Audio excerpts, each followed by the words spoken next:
Katatapos lang ng trabaho ng isang babae at naghahanda na para kumain ng tanghalian. Nang ang kanyang amo na buntis, tinawag siya at hiniling na ibili siya ng milk tea. Nag-alinlangan ng babae. Ang mga buntis na babae ay hindi dapat uminom ng ganoong uri ng inumin. At kung may nangyari, maaari siyang humantong sa malubhang problema. Upang maiwasan ang anumang mga isyu, tinanggihan niya ang kahilingan. Agad na pumasok ang isang kasamahan na nakarinig ng usapan. Inaakusahan siya ng pagiging malamig at insensitive.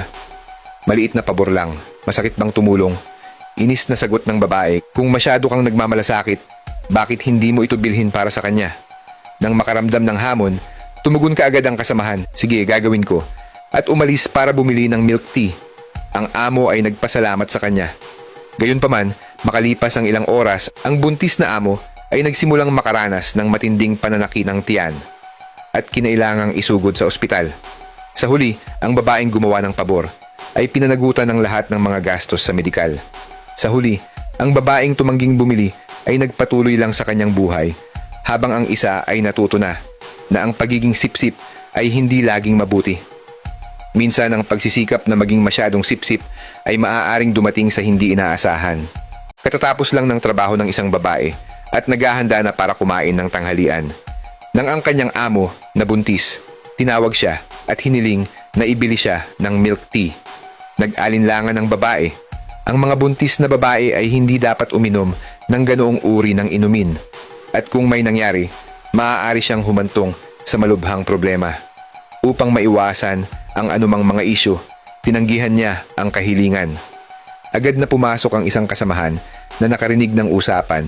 Inaakusahan siya ng pagiging malamig at insensitive. Maliit na pabor lang, masakit bang tumulong? Inis na sagot ng babae, kung masyado kang nagmamalasakit, bakit hindi mo ito bilhin para sa kanya? Nang makaramdam ng hamon, tumugon ka agad ang kasamahan, sige gagawin ko, at umalis para bumili ng milk tea. Ang amo ay nagpasalamat sa kanya. Gayunpaman, makalipas ang ilang oras, ang buntis na amo ay nagsimulang makaranas ng matinding pananaki ng tiyan at kinailangang isugod sa ospital. Sa huli, ang babaeng gumawa ng pabor ay pinanagutan ng lahat ng mga gastos sa medikal. Sa huli, ang babaeng tumangging bumili ay nagpatuloy lang sa kanyang buhay habang ang isa ay natuto na ang pagiging sipsip ay hindi laging mabuti. Minsan ang pagsisikap na maging masyadong sipsip ay maaaring dumating sa hindi inaasahan.